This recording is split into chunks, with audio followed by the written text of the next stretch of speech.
Friends, welcome to Venkata education channel. ఇది 6/12/2020 RRC conduct చేసిన ASM మరియు goods departmental test exam paper. ఇందులో 100 మార్కులకి 40 మార్కులు జీకే, 30 మార్కులు అర్థమెటిక్, 30 మార్కులు రీజనింగ్. ఈ అర్థమెటిక్ 30 మార్కులు ఎలా ఉంటాయో ఒకసారి చూద్దాం. కొంచెం చూడండి. ఒక బిట్లో 3:5:7 నిష్పత్తిలో 3 వేర్వేరు రకాల పాత నాణ్యాలు ఉన్నాయి. ఆ నాణ్యాల విలువలు వరుసగా రూపాయి మరియు 5 రూపాయలు మరియు 10 రూపాయలు. పిట్లో నాణ్యాల మొత్తం విలువ 2744 అయితే 10 రూపాయల నాణ్యాల సంఖ్య కనుగొనండి. నాణ్యాల నిష్పత్తి 3:5:7 ఇచ్చాడు. అయితే ఇవి నాణ్యాలు వరుసగా రూపాయి, 5 రూపాయలు, 10 రూపాయలు అన్నాడు. అంటే ఈ 3 వాటాలు రూపాయి నాణ్యాలు, 5 వాటాలు 5 రూపాయల నాణ్యాలు, 7 వాటాలు 10 రూపాయల నాణ్యాలు ఉన్నాయి. దీని విలువ 3:25:70. ఈ నాణ్యాల మొత్తం విలువ 2744 రూపాయలు ఇచ్చాడు. ఈ 2744 రూపాయలు మొత్తం విలువలో 10 రూపాయల నాణ్యాల సంఖ్య కనుగొన్నాడు. అంటే 10 రూపాయల నాణ్యాలు ఎన్ని వాటాలు ఉన్నాయి? 70 మొత్తం 98. దీన్ని 7 14 7 10 7 2 7 3 9 2 1 2 196. అంటే 1960 రూపాయలు. 10 రూపాయల నాణ్యాల మొత్తం మీరు 1960. 10 రూపాయల నాణ్యాల సంఖ్య ఎంత అంటే 1960/10 196. ఇది ఆన్సర్. Next question. ఒక ఫార్మ్ పనిచేసే ఉద్యోగుల సంఖ్య 18% పెంచబడింది మరియు ఒక్కొక్కరి వేతనం 18% చొప్పున తగ్గింపబడింది. దీని ఫలితంగా మొత్తం వేతనంలో X% తగ్గుదల వచ్చినటువంటి X విలువ కనుగొనండి. ఇక్కడ ఫార్మ్లో ఉద్యోగుల సంఖ్య 18% పెంచబడింది అన్నారు. అంటే సపోజ్ 100 మంది ఉన్నారు అనుకోండి. ఎంతమంది అవుతారు? 118 మంది అవుతారు. ఒక్కొక్కరి వేతనం 18% చొప్పున తగ్గింపబడింది. అంటే వేతనం 100 తీసుకోండి. తీసుకున్నప్పుడు ఎంత అవుద్ది? 18% తగ్గించిందంటే 82 అవుతుంది. అంటే ఇది ప్రాసెస్ ప్రకారం ఇలా వెళ్తే ఇప్పుడు 100 × 100 ఎంత అవుతుంది? అంటే ఈ 100 మందికి 100 రూపాయలు శాలరీ అనుకుంటే 100 × 100 ఇది 10,000 అవుతుంది. ఇది 9,676 అవుతుంది. ఇప్పుడు దీని డిఫరెన్స్ ఎంత? 324/10,000 ఇంటూ 100. ఈ 2 3.24. అంటే ఇది ఇలా ప్రాసెస్ అయితే ఇలా చేయొచ్చు. లేదు డైరెక్ట్గా అంటే ఉద్యోగుల సంఖ్య అంటే 18% పెరిగింది, మళ్ళీ వేతనం 18% తగ్గింది.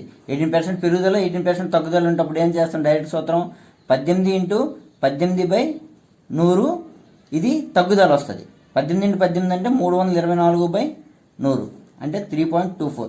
ఇలాగైనా డైరెక్ట్గా వేసుకోవచ్చు. ఇది ప్రాసెస్. ఇది మన ఆన్సర్ 3.24. Next question. వరుసగా 10% మరియు 20% డిస్కౌంట్ల తర్వాత ఒక వస్తువు అమ్మకపు ధర 20,052 రూపాయలు. వస్తువు కొనుగోలు ధర దాన్ని నిర్ణయించిన అమ్మకపు ధరలో 50% ఉంటే కొనుగోలు ధర ఎంత? వస్తువు అమ్మకం ధర 2,052 రూపాయలు ఇచ్చాడు. అంటే ఈ అమ్మకం ధర మీద 2 డిస్కౌంట్లు, ఒకటి 10%, ఒక 20%. అంటే అమ్మకం వేల పైన డిస్కౌంట్ అంటే ఇది ప్రకటన వేల ఇంకా ఎక్కువ ఉంటుంది. ఇప్పుడు ఇది అమ్మకం ధర, ఇది ప్రకటన వేల ఎంత అవుతుంది? 100/100 - 10 ఒక డిస్కౌంటు, ఇంకోటి 100/100 - 20 అంటే 100/100 నష్ట శాతము, 100/100 నష్ట శాతం. డిస్కౌంట్లు ఇచ్చాడు కదా, ప్రకటన వేల కన్నా తక్కువ ఉంటుంది. ఇప్పుడు ఇది 2,052 ఇంటూ 100/90 ఇంటూ 100/80. 2 సున్నాలు కొట్టేస్తే 9 1 9 2 18, 9 2 9 8. నెక్స్ట్ ఇది 4 2 4 5 4 7, 2 1 2 50. అంటే 57 ఇంటూ 50. ఇది 2,850. అయితే ఏమన్నాడు? కొనుగోలు ధర దాన్ని నిర్ణయించిన అమ్మకపు ధరలో 50%. నిర్ణయించిన అమ్మకపు ధర ఎంత వచ్చింది మనకి? 2,850. దీనిలో 50% కొనుగోలు ధర అన్నాడు. కొనుగోలు ధర ఎంత అన్నాడు? 50% అంటే బై 2 కదండి, హాఫ్, సగము. అంటే 1,425. ఇది మన ఆన్సర్. ఇలా ఏం చేయొచ్చు. లేదంటే వరుస డిస్కౌంట్లు అన్నాడు. వరుస డిస్కౌంట్లు ఎప్పుడైనా ఇచ్చినప్పుడు సూత్రం ఏంటి? X + Y + XY/100. ఈ రూట్లో అయినా వేసుకోవచ్చు. అంటే ఇప్పుడు X డిస్కౌంట్ అంటే తగ్గుదల కదా.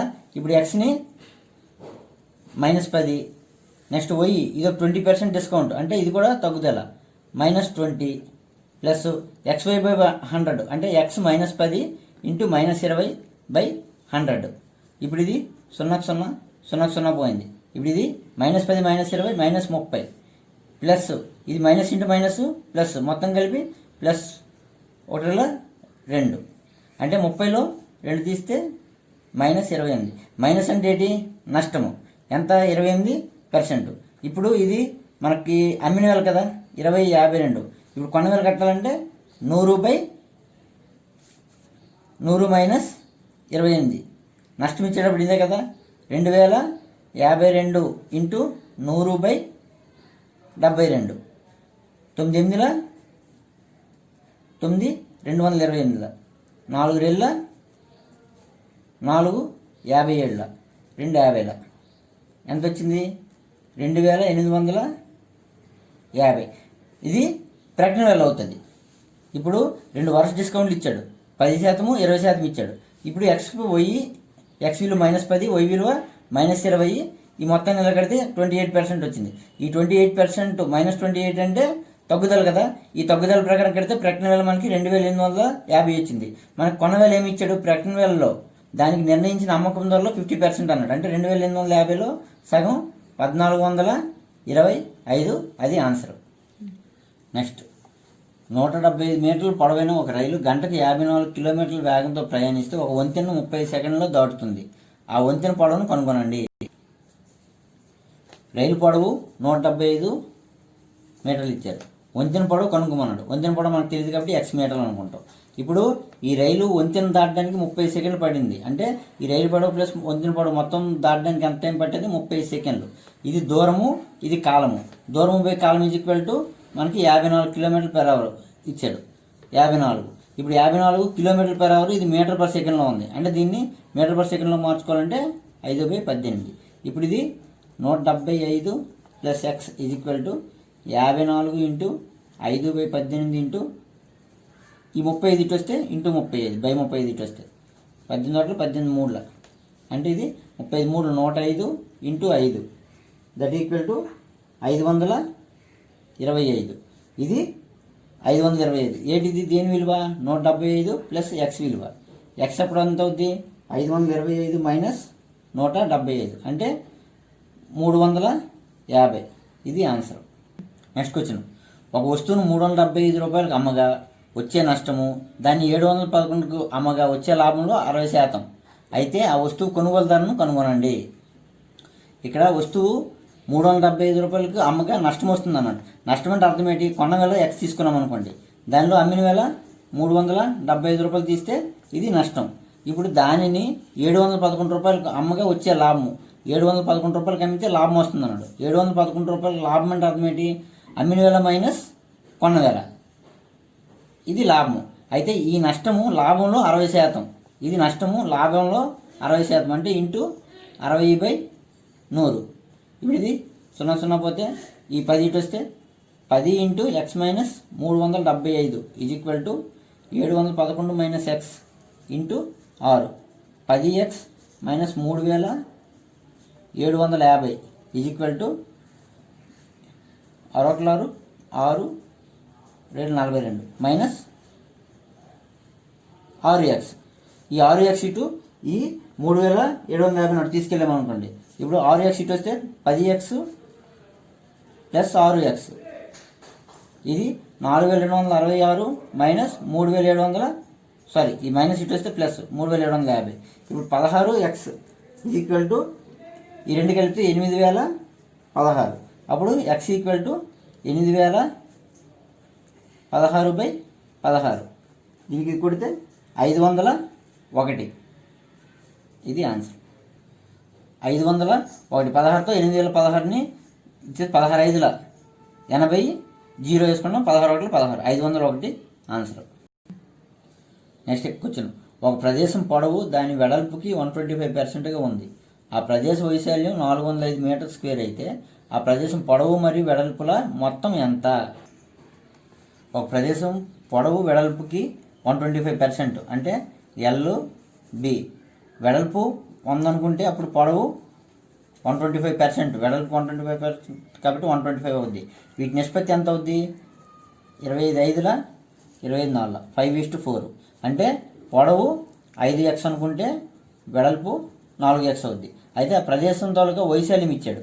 వైశాల్యం అంటే పొడవు ఇంటూ వెడల్పు, అంటే 5x ఇంటూ 4x 20x². దీని విలువ ఎంత ఇచ్చాడు?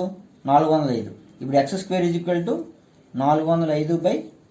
5×4 581, అంటే 81/4. x² 81/4 అంటే x విలువ ఎంత అవుద్ది? దీనికి రూటు 9/2. 81/4 x విలువ 9/2. ఇక్కడ మనకి ఏం అడిగాడు? ఆ ప్రదేశం పొడవు మరియు వెడల్పులో మొత్తం ఎంత అన్నాడు. ఆ ప్రదేశం యొక్క పొడవు ఎంత? L + B = 5x + 4x 9x. పొడవు 5x, వెడల్పు 4x కాబట్టి 9x ఇప్పుడు 9 ఇంటూ x విలువ ఎంత? 9/2. That equal to 81/2. అంటే 81/2 అంటే 40.5. ఇది ఆన్సర్. Next question. 2 సంఖ్యలు కసాగు 72, గసాబా 6. వాటిలో ఒక సంఖ్య 24 అయితే రెండో సంఖ్యను కనుగొనండి. 2 సంఖ్యలు కసాగు 72, గసాబా 6 ఇచ్చి ఒక సంఖ్య ఇచ్చి రెండో సంఖ్య, అంటే ఒక సంఖ్య ఏ అనుకుంటే రెండో సంఖ్య బి అనుకుంటే ఈ సంఖ్యల లబ్ధము = కసాగు ఇంటూ గసాబా. ఇది సూత్రం. 2 సంఖ్యలు మొత్తము వాటి కసాగు గసాబా లబ్ధానికి సమానం. ఇప్పుడు ఒక సంఖ్య 24, రెండో సంఖ్య తెలియదు, కనుక్కుంటే ఇప్పుడు ఎల్సిఎం 72 ఇంటూ ఇది HCF 6, అంటే బి = రెండో సంఖ్య బి = 72 ఇంటూ 6/24. 6 1 6 4 4 4 8. రెండో సంఖ్య ఎంత? 18. ఇది మన ఆన్సర్. Next question. సూక్ష్మీకరించండి అని ఇచ్చాడు. 135 - 7² - 4² + √93 - 144 / 6 బ్రాకెట్ 18 × 18 / 162. 135 - 7² - 4² + 93 - 144 / 6 18 × 18/162 ఇచ్చాడు కదా. ఇందులో ఇప్పుడు ముందు ఈ బ్రాకెట్ తీసుకుంటే 18 × 18/162 అంటే 18 9 122 9 9. ఇప్పుడు ఇది 135 - 7² అంటే 49 - 4² + √93 - 144 / 6 ఇంటూ ఇది 18కి పోతే ఇది 2 వచ్చింది. ఇప్పుడు దీన్ని 135 49లో 16 తీస్తే 33 + 93 - 144 / 6 12. ఇప్పుడు ఇది 135 - 33 + √93 - 144/12 12 అంటే 135 - 33 + √93 - 12 93 - 12 అంటే 81. 81 విలువ √81 విలువ 9, అంటే 135 - 33 + 9 33 + 9 42. 135లో 42 తీస్తే 93. ఇది ఆన్సర్. నెక్స్ట్ క్వశ్చన్ చూడండి. ఎక్స్, వై మరియు జెడ్ అనే 3 వేర్వేరు కంపెనీలు 2001 2005 మధ్య కాలంలో ఉత్పత్తి చేసిన కాగితం వివరాలు కింది బార్ గ్రాఫ్లో పేర్కొనడం జరిగింది. 5 సంవత్సరాల్లో ఏ సంస్థ సగటు ఉత్పత్తి తక్కువగా ఉన్నది? ఈ 5 సంవత్సరాల్లో ఏ సంస్థ యొక్క సగటు ఉత్పత్తి తక్కువగా ఉంది అని అడిగాడు. ఇక్కడ 2001 2002 2003 2004 2005 గ్రాఫులు ఇచ్చారు. ఈ గ్రాఫుల్లో 5 సంవత్సరాల్లో కూడా ఉత్పత్తి తక్కువగా ఉన్నది ఏదంటే ఇక్కడ ఎక్స్ ఇక్కడ తక్కువ ఉంది, ఇక్కడ తక్కువ ఉంది, ఇక్కడ ఎక్స్ విలువ ఈ మూట్లో ఎక్స్ విలువ ఇక్కడ తక్కువ ఉంది, ఈ మూట్లో ఎక్స్ విలువ ఇక్కడ తక్కువ ఉంది, ఇక్కడ మూట్లో ఎక్స్ విలువ ఇక్కడ తక్కువ ఉంది. కాబట్టి సగటు ఉత్పత్తి తక్కువగా ఉన్నది ఏమవుద్ది? ఎక్స్. ఇది answer. Next question. X, Y మరియు జెడ్ అనే 3 వేర్వేరు కంపెనీలు 2001 2005 మధ్యకాలంలో ఉత్పత్తి చేసిన కాగితము వివరాలు కింది బార్ గ్రాఫ్లో పేర్కొనడం జరిగింది. ఇది సేమ్ పైకి వచ్చిందని. 2002 నుంచి 2005 వరకు ఎక్స్ కంపెనీ ఉత్పత్తిలో పెరుగుదల శాతం ఎంత అని అడిగాడు. ఇక్కడ 2002 నుంచి 2005 ఎక్స్ కంపెనీలో ఉత్పత్తిలో పెరుగుదల శాతం అడిగాడు కదా. ఇక్కడ 2002లో ఎక్స్ కంపెనీ ఉత్పత్తి 86, 2005లో 89. అంటే పెరుగుదల శాతం అంటే 89లో 86 తీసి ఇక్కడ ఇది ఎంత ఉంది? 2002లో 86 ఇంటూ 100. అంటే ఈ డిఫరెన్స్ ఎంత? 3/86 ఇంటూ 100 300/86. 300/86 అంటే దీని వాల్యూ 3.49. ఇది నెక్స్ట్ క్వశ్చన్. ఒక వ్యక్తి 9 గంటల్లో ఒక ప్రయాణాన్ని పూర్తి చేస్తాడు. అతను మొదటి సగభాగాన్ని 20 km/h మరియు రెండో సగభాగాన్ని 30 km/h వేగంతో ప్రయాణిస్తాడు. అయితే మొత్తం ప్రయాణ దూరం ఎంతో కనుగొనండి. ఒక వ్యక్తి 9 గంటల్లో ప్రయాణం పూర్తి చేస్తాడు అన్నాడు. మొదటి సగభాగం అంటే మొత్తం దూరము x కిలోమీటర్లు అనుకోండి. మొత్తం దూరం x కిలోమీటర్లు అయితే మొదటి సగభాగము x/2. ఈ x/2ని 20 km/h వేగం అంటే మొదటి సగభాగంలో 20 km/h వేగంతో వెళ్ళాడంటే ఇది దూరము బై వేగం. దూరం బై వేగం ఈక్వల్ టు కాలం. అంటే ఈ x/2 దూరాన్ని 20 km వేగంతో ప్రయాణించాడంటే x/2 బై దూరము బై వేగము ఇది కాలం వస్తుంది. అంటే ఇది కాలము ప్లస్ మిగిలిన సగభాగం ఇదో x/2. ఈ x/2ని 30 km వేగంతో వెళ్ళాడు అంటే ఇది 30 km వేగం. ఈ కాలం మొత్తం కాలం ఎంత ఇచ్చాడు? ఇక్కడ ప్రయాణం 9 గంటల్లో పూర్తి చేశాడు అన్నాడు. ఈ కాలం ప్లస్ ఈ కాలం మొత్తం 9 hours. అంటే ఇప్పుడు x/40 plus x/60 equal to 9. ఇప్పుడు ఈ రెండుకి కసర కట్టామనుకోండి. ఇప్పుడు ఎంత వస్తుంది? ఇది 60కి 40కి 240. ఇప్పుడు ఇది 60కి 40కి 120.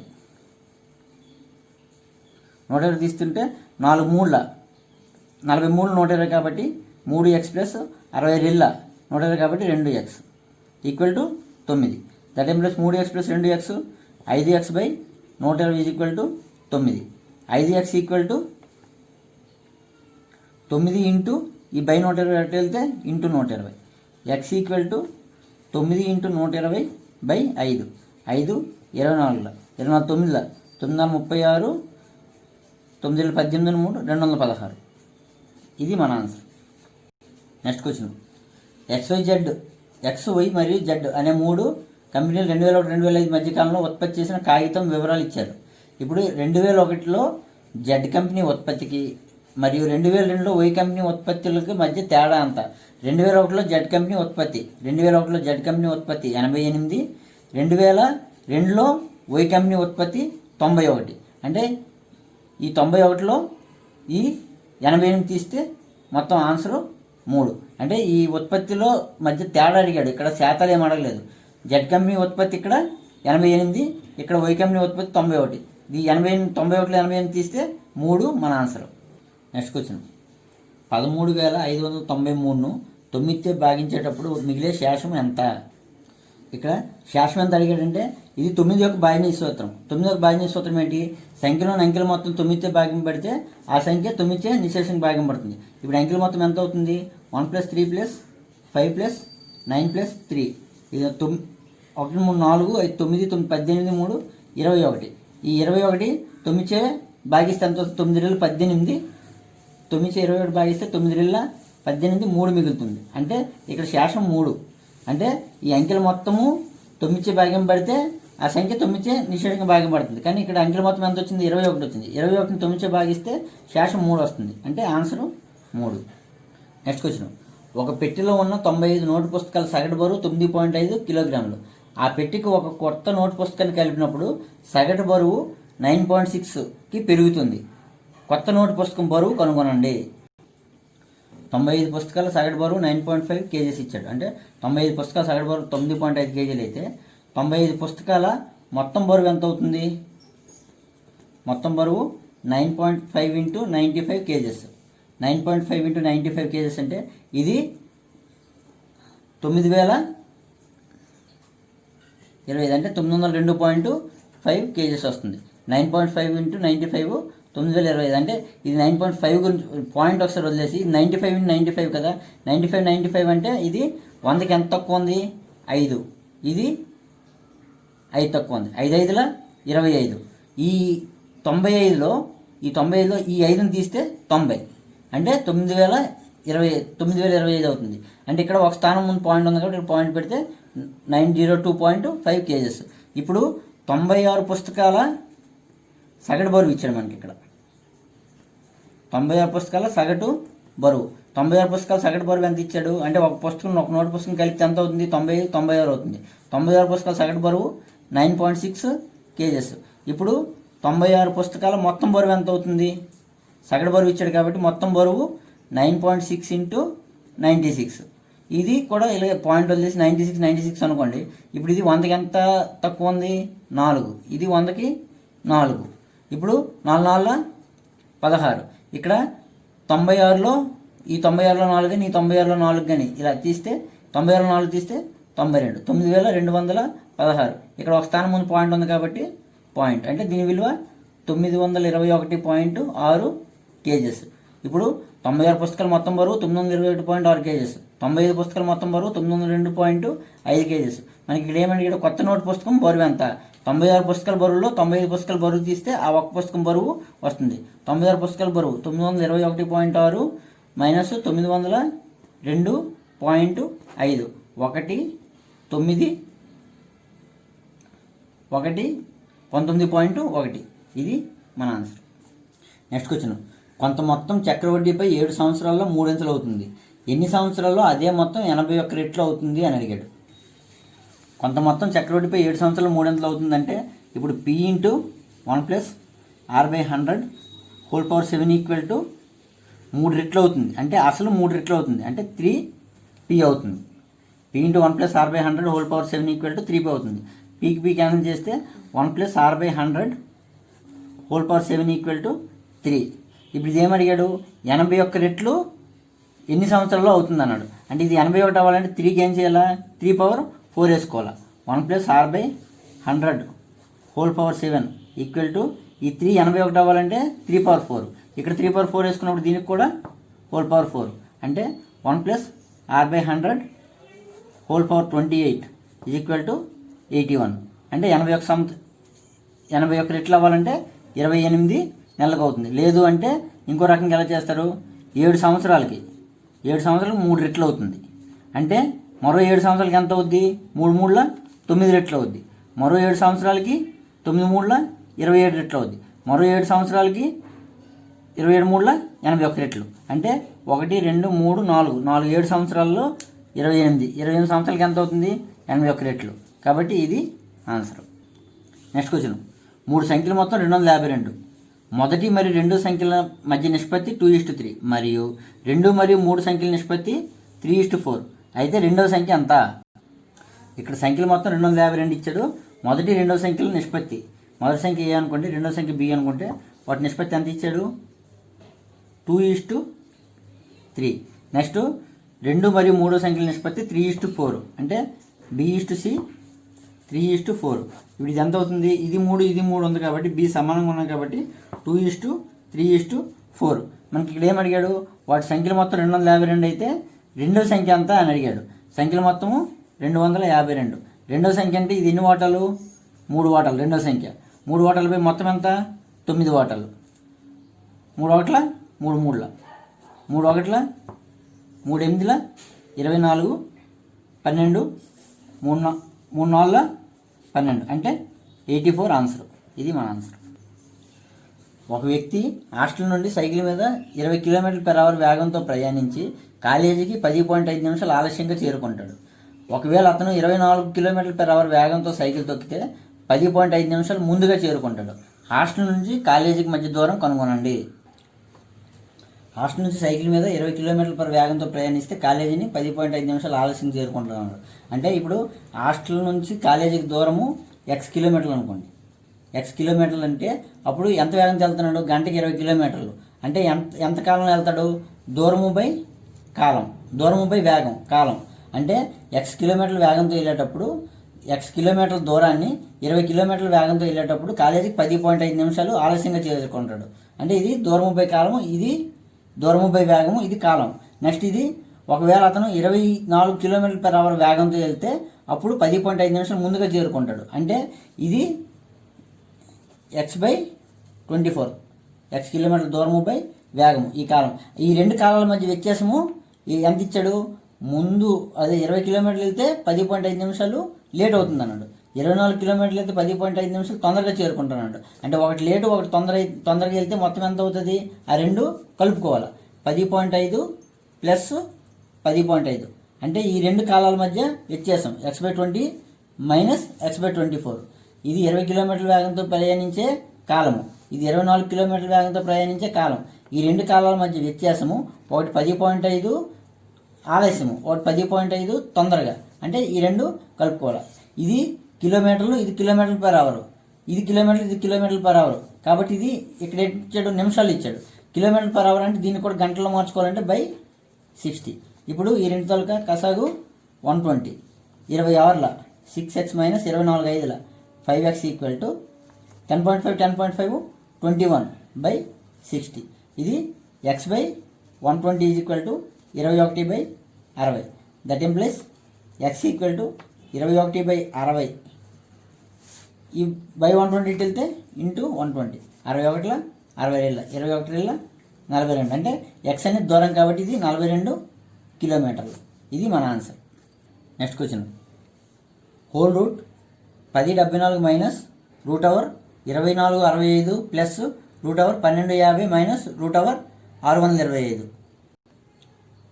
ఇక్కడ root over 1074 minus 2465 plus 1250 minus root over 625. 625 root 25, అంటే ఈ 1250 ఇప్పుడు 25 తీస్తే 1225, 1225 రూటు 35, ఈ 2465 35 కలిపితే 2500, అంటే root over 1074 minus root over 2500, 2500 root 50, అంటే రూట్ ఓవర్ 1074 మైనస్ 50 అంటే రూట్ ఓవర్ 1024, 1024 రూటు 32. ఇది మన ఆన్సర్. నెక్స్ట్ క్వశ్చన్, 48√3 సెంటీమీటర్ల కర్ణం కలిగిన ఒక ఘనాన్ని కరిగించి దీర్ఘనంగా అచ్చుపోశారు. ఏర్పడిన దీర్ఘనం పొడవు అంతకు ముందు ఘనం యొక్క భుజానికి సమానం మరియు దీర్ఘనం వెడల్పు 24 సెంటీమీటర్లు. మరి ఆ దీర్ఘనం యొక్క ఎత్తు ఎంత? ఇక్కడ ఘనము కర్ణం ఇచ్చాడు ఎంత, 48√3 సెంటీమీటర్లు. అంటే దీని సూత్రం, కర్ణం సూత్రం ఏంటి, √3a ఈజ్ ఈక్వల్ టు 48√3. అప్పుడు భుజం ఎంత వస్తుంది, ఏ విలువ 48 సెంటీమీటర్లు. ఇప్పుడు ఇంకేమన్నాడు, ఈ ఘనాన్ని దీర్ఘనంగా అచ్చుపోశారు. అప్పుడు దీర్ఘనం యొక్క పొడవు అంతకుముందు ఘనం యొక్క భుజానికి సమానం, అంటే L ఈక్వల్ టు A 48. దీర్ఘనం యొక్క వెడల్పు B ఈక్వల్ టు 24 ఇచ్చారు. నెక్స్ట్ దీర్ఘనం యొక్క ఎత్తు H ఎంత కనుక్కోమన్నారు. ఇప్పుడు ఈ ఘనాన్ని దీర్ఘనంగా అచ్చుపోశారు, అంటే అప్పుడు ఘనం యొక్క ఘనపరిమాణం సూత్రం A³ ఈజ్ ఈక్వల్ టు దీర్ఘనంగా అచ్చుపోశారు. దీర్ఘనం యొక్క ఘనపరిమాణము పొడవు ఇంటూ వెడల్పు ఇంటూ ఎత్తు, అంటే LBH is equal to A³. ఇప్పుడు H equal to A³ by LB. That equal to A³ అంటే ఏ విలువ ఎంత, 48 ఇంటూ 48 ఇంటూ 48, ఇది A³ విలువ. ఇప్పుడు L విలువ 48, B విలువ 24. 48కి 48 పోద్ది, 24 ఒకట్ల 24 రెళ్ళ 48 రెళ్ళ 96. ఇది మన ఆన్సర్. నెక్స్ట్ క్వశ్చన్, ఎక్స్ విలువను కనుగొనండి. Whole route 980 minus X is equal to whole route 975 minus root over 196. ఇక్కడ root over 190 minus X equal to root over 975 minus root over 196 ఇచ్చాడు. ఇక్కడ ఈ రూట్ క్యాన్సిల్ చేయొచ్చు, లేదంటే ఇరువైపులా వర్గం చేయొచ్చు, ఎలా అయినా ఒకటే. ఇప్పుడు 980 minus X equal to 975 minus root over 196 అంటే 14, 196కి రూట్ 14. ఇప్పుడు ఈ 975ను 14 ఇటు తీసుకొచ్చండి, ఈ ఎక్స్ని ఇటు తీసుకెళ్ళిపోను అనుకోండి. 980 మైనస్ 975, ఈ మైనస్ 14 ఇటు వస్తే ప్లస్ 14 ఈజ్ ఈక్వల్ టు ఈ మైనస్ ఎక్స్ ఇటు వెళ్తే ప్లస్ ఎక్స్. ఇప్పుడు ఇది 980లో 975 తీస్తే ఇది 5 plus 14, 5 plus 14 19 is equal to X. Answer 19. Next question, క్రింది వాటిలో ఏది 24చే భాగింపబడుతుంది? ఏంటంటే ఇచ్చాడు, 2,66,385 ఒకటి, 2,66,358, 2,36,658, 2,36,568. ఈ సంఖ్యలో 24తో ఏది భాగింపబడుతుంది అని అడిగాడు. 24తో భాగింపడాలంటే ఆ సంఖ్య 8తోనూ 3తోనూ, 8 3 24, 8తోనూ 3తోనూ భాగింపబడాలి. ఇప్పుడు 8 యొక్క భాగించే సూత్రం ఏంటి, సంఖ్యలో చివరి 3 అంకెలు 8తో భాగింపబడితే ఆ సంఖ్య 8చే నిశేషంగా భాగింపబడుతుంది. అంటే ఇక్కడ చివరి 3 అంకెలు ఎంత, ఇక్కడ 3 8 5, ఇది 8తో భాగింపబడుతుంది. చూద్దాం, 8 4 32 65, 8 8 64, 1 మిగులుతుంది. కాబట్టి ఇది ఫస్ట్ది తప్పు. నెక్స్ట్ రెండోది ఏంటి, 3 58, ఇది 8తో భాగం పడుతుందో లేదో చూద్దాం. 8 4 32 అంటే 38, 8 4 32. ఇక్కడ 6 శేషం వస్తుంది అంటే ఇది కూడా రాంగ్. ఇంకా మూడోది నెక్స్ట్ చివరి 3 అంకెలు 658. ఇది 8తో భాగం పడుతుందో చూద్దాం. 8 4 8 64, 18, 8 16, 2 శేషం వస్తుంది అంటే ఇది కూడా కాదు. ఇంకా మిగిలింది ఆన్సర్ పెట్టవచ్చు కానీ ఇది కరెక్ట్ కాదు చూద్దాం. 568, 8 8 56, 0, 8 మిగిలింది. 8 1 8 శేషం 0 అంటే ఇది ఆన్సర్. కానీ ఇప్పుడు 8తో తెగింది, 3తో కూడా తెగుతుందో లేదో ఒకసారి చెక్ చేసుకుందాం. ఇప్పుడు 2,60,35,568. 3 యొక్క భాజనీయ సూత్రం ఏంటి? ఈ మొత్తం అంకెల మొత్తం 3తో నిశేషంగా భాగం, అంకెల మొత్తం 3చే నిశేషంగా భాగం పడితే ఈ సంఖ్య 3చే నిశేషంగా భాగం పడుతుంది. ఇక్కడ అంకెల మొత్తం ఎంత? 2 + 3 5, 5 4 11, 11 5 16, 16 22, 8 30, 33తో నిశేషంగా భాగం పడుతుంది కాబట్టి ఇది మన ఆన్సర్. Next question. ఒకే పెట్టుబడి మొత్తాన్ని ఒకే వడ్డీ రేటుతో 2 సంవత్సరాల కాలానికి చక్రవడ్డీ మరియు సరళ వడ్డీకి పెట్టుబడి పెట్టినప్పుడు వచ్చే మొత్తాల మధ్య వ్యత్యాసం 252గా ఉంది. వడ్డీ రేటు 6%గా ఉంటే పెట్టుబడిగా పెట్టిన మొత్తాన్ని కనుగొనండి. పెట్టుబడి మొత్తం వడ్డీ రేటుతో 2 సంవత్సరాల కాలము 2 years, 2 సంవత్సరాల కాలం.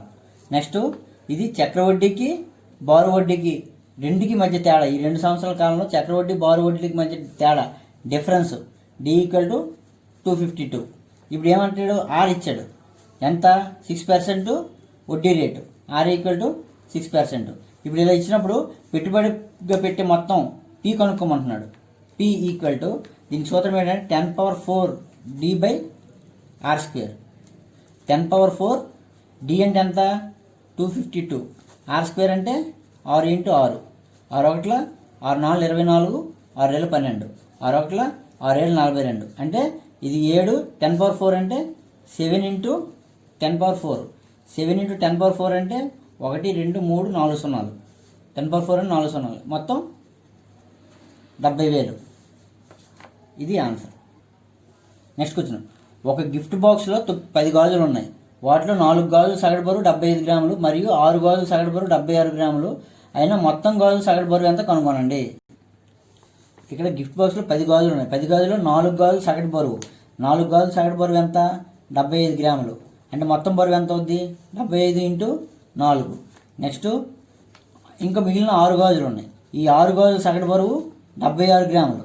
ఈ మొత్తం బరువు ఎంత అవుద్ది? × 6. మొత్తం 10 గాజుల మొత్తం బరువు ఇది. 10 గాజుల బరువు, 10 గాజుల మొత్తం బరువు, 10 గాజుల సగటు బరువు x అనుకుంటే 10 గాజుల మొత్తం బరువు 10x అవుద్ది. అప్పుడు ఇది 75 × 4 అంటే 300 ప్లస్ 76 × 6 అంటే 456 = 10x. x = 756/10 × 10 ఇటు వస్తే /10. ఇప్పుడు దట్ = ఈ 10 0 ఉంది కాబట్టి ఒక స్థానం ముందు చొక్క పెట్టుకుంటాం. 75.6. ఈ x సగటు బరువు ఇప్పుడు ఎంత? 75.6. ఇది మన ఆన్సర్. Next question. మార్టిన్ తన జీతంలో 13% సొమ్మును అంధవికలాంగ సంస్థకు, 12% సొమ్మును అనాథాశ్రమానికి, 14% సొమ్మును దివ్యాంగుల సంస్థకు మరియు 16% సొమ్మును వైద్య సహాయాన్ని అందించే ఫౌండేషన్లకు విరాళంగా ఇస్తాడు. అలా ఇవ్వగా జీతంలో మిగిలిన 19,800 సొమ్మును నెలవారీ ఖర్చుల కోసం బ్యాంకులో డిపాజిట్ చేస్తే అంధవికలాంగ సంస్థకు అతడు విరాళంగా ఇచ్చిన సొమ్మును కనుగొనండి.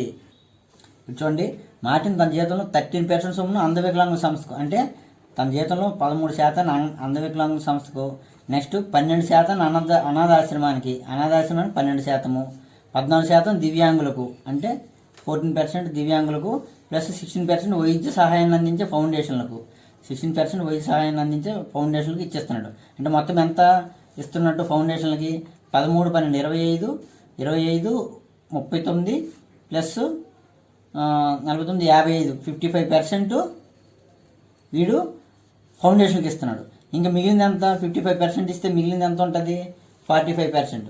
ఈ 45% సొమ్ముని బ్యాంకులో డిపాజిట్ చేస్తాడు. 45% సొమ్ముని బ్యాంకులో డిపాజిట్ చేస్తున్నాడు. ఆ 45% సొమ్ము అంటే ఎంత? 19,800. ఇప్పుడు మనకి ఇక్కడ ఏమడిగాడు? అంధవికలాంగుల సంస్థకు అతడు విరాళంగా ఇచ్చే సొమ్మును కనుక్కోండి. అంధవికలాంగుల సంస్థకి ఎంత ఇస్తున్నాడు? 13%. ఈ 13%ని కనుక్కోమన్నాడు. ఇప్పుడు 45% ఈక్వల్ టు 19,800. అప్పుడు 1% ఎంత అవుద్ది? 1% 19,800 బై 45. 9 5 9 2 18, 9 2 2,200. 5 4 20, 5 4 20, 440. 1% విలువ 440. మనకి ఇక్కడ ఏమడిగాడు? అంధవికలాంగులకు ఇచ్చే సంస్థ, అంధవికలాంగులకు ఇచ్చే విరాళం అడిగాడు. విరాళం అది ఎంత? 13%. 1% 440 అయితే 13% ఎంత అవుద్ది? 440 ఇంటూ 13. 13 0 0 13 4 5 13 52 5 57. 5,720 రూపాయలు. ఇది మన ఆన్సర్. Next question.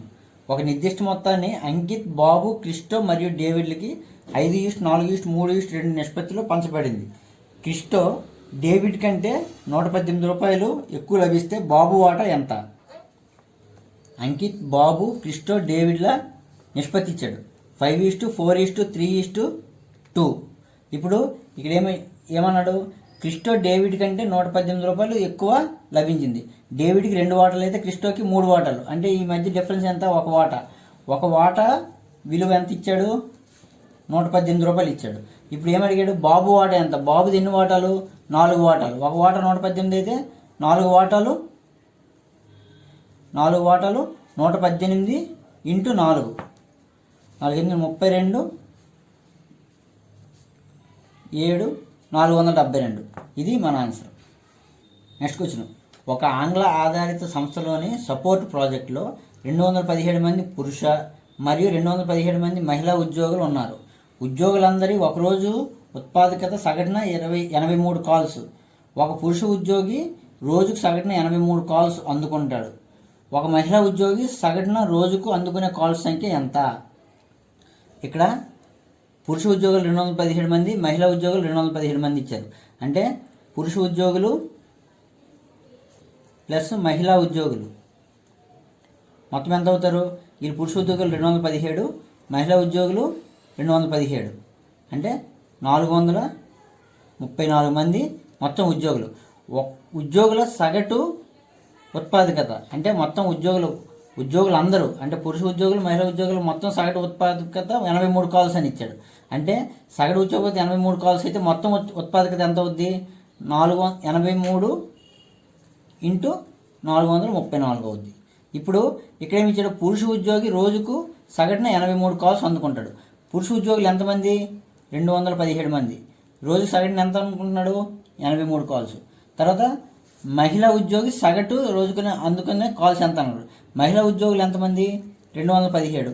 వాళ్ళు రోజుకు సగటున ఎక్స్ కాల్స్ అందుకుంటున్నారు అనుకోండి. అప్పుడు దీన్ని ఎక్స్ అని తీసుకుంటే ఇప్పుడు ఇది 83 ఇంటూ 434 ఈజ్ ఈక్వల్ టు ఇప్పుడు ఇది ఎంత? 217 ఇందులో ఉంది, ఇందులో ఉంది. 217 కామన్ తీస్తే ఇది 83 ప్లస్ ఎక్స్ అవుద్ది.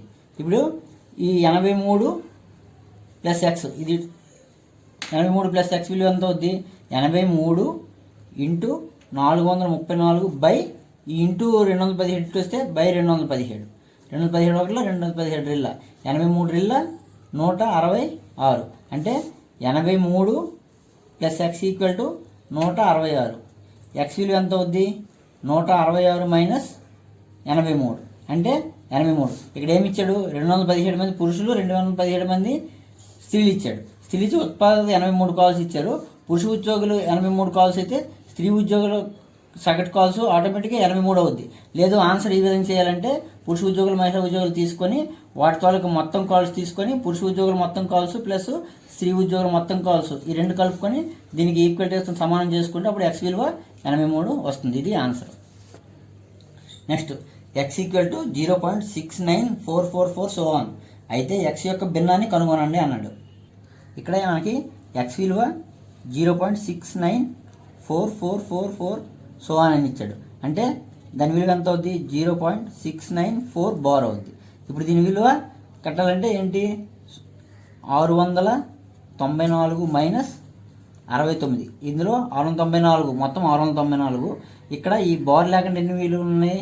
69 ఉంది. 69 బై ఇక్కడ ఎన్ని అంకెలకు బార్ ఉంది? ఒక అంకె ఉంది కాబట్టి ఒక 9 వేసుకుంటాం. ఒక 9 వేసుకొని బార్ లేకుండా ఇంక ఎన్ని అంకెలు ఉన్నాయి పాయింట్ తర్వాత? 2 అంకెలు ఉన్నాయి కాబట్టి 2 సున్నాలు. అంటే 694 69 తీస్తే 625 బై 900. ఇది మన answer. Next question, 23 square whole cube into 23 power -5 into 33 -15 divided by 6 ఇచ్చాడు. దీన్ని సూక్ష్మీకరించమన్నాడు. 23 స్క్వేర్ హోల్ క్యూబ్ అని ఇచ్చాడు. అంటే 23 ఇలా a power x whole power y అంటే ఏ పవర్ ఎక్స్ వై, ఈ రెండు గుణించాలి. 2 3ల 6 ఇంటూ 23 పవర్ -5 ఇది ఒక వాల్యూ ఇంటూ 33లో 15 తీస్తే 18 ఇది డివైడెడ్ బై 6 ఇదో వాల్యూ. ఇప్పుడు 23 పవర్ 6 మైనస్ 23 పవర్ -5 ఉంది. అంటే ఇక్కడ భూములు సమానం ఉన్నప్పుడు ఏం చేయాలి? ఘాతాలు కలుపుకోవాలి. 23 పవర్ 6 -5 అంటే 6 plus of -5 6 -5 into 18 divided by 18 by 6 ఇదో వాల్యూ ఇదో వాల్యూ. ఇప్పుడు 6 6 3 23 పవర్ 6 -5 అంటే 23 పవర్ 1 ఇంటూ 3 అయితే 23 ఇంటూ 3 23 3 69. ఇది మన ఆన్సర్. నెక్స్ట్ క్వశ్చన్, అనిల్కు ఫ్రెంచ్లో 120కి 75 మార్కులు, ఇంగ్లీష్లో 130కి 91 మార్కులు, మరియు స్పానిష్లో 70కి 35 మార్కులు, మరియు జపనీస్లో 80కి 39 మార్కులు వచ్చాయి. అతను మొత్తం మీద సాధించిన శాతం ఎంత? అనిల్కు ఫ్రెంచ్లో 120కి 75 మార్కులు వచ్చాయి ఫ్రెంచ్లో. నెక్స్ట్ ఇంగ్లీష్లో 130 మార్కులకి 91 వచ్చాయి. స్పానిష్లో 70 మార్కులకి 35 మార్కులు వచ్చాయి. నెక్స్ట్ జపనీస్లో 80 మార్కులకి 39 మార్కులు వచ్చాయి. అతను మొత్తం మీద సాధించిన శాతం ఎంత అని అడిగాడు. మొత్తం మార్కులు ఎంత? 120 250 నెక్స్ట్ 320 ప్లస్ 80 400 మొత్తం మార్కులు. ఈ మొత్తం మార్కులకి సాధించినవి ఎంత? 9 5 14 15 6 20 2 3 5 3 8 9 17 7 24 అంటే 400 మార్కులకి 240 మార్కులు వచ్చాయి. ఇప్పుడు అది సాధించిన మార్కుల శాతం ఎంత అంటే 240 బై 400 ఇంటూ 100. 2 సున్నాలు 2 సున్నాలు 4 ఒకటి 4 6 24 60% ఆన్సర్. నెక్స్ట్ క్వశ్చన్, ఒక దుకాణ యజమాని ఒక వస్తువును 1767 రూపాయలకు అమ్మడం ద్వారా 14% లాభాన్ని ఆర్జించాడు. అయితే ఆ వస్తువు కొన్న ధరలో సగం ధరకు సమానమైన మొత్తాన్ని కనుగొనండి. ఒక దుకాణ యజమాని వస్తువును 1767 రూపాయలకి అమ్మాడు. ఇది అమ్మిన వేళ. లాభం 14% వచ్చింది. అమ్మిన వేళ వచ్చినప్పుడు లాభం 14% అయితే కొన్న వేళ ఎంత అవుద్ది? అమ్మిన వేళ ఇంటూ 100 బై 100 ప్లస్ లాభ శాతం ఇది ఈక్వల్ టు 1767 ఇంటూ 100 బై 114. ఇది 2 5ల 2 7ల నెక్స్ట్ 2 50ల. ఇప్పుడు ఇది 3తో తెగుతుంది. 3 1ల 3 9 3 19ల 3 5 15 3 8 24 3 9 27. ఇప్పుడు 19 19 1ల 19 3ల 57 19 19 1ల అంటే 31 ఇంటూ 50 31 ఇంటూ 50 ఇది ఈక్వల్ టు 5 1 5 5 3 15 అంటే 1550 రూపాయలు కొన్న వేళ. ఇక్కడ ఏమడిగాడు?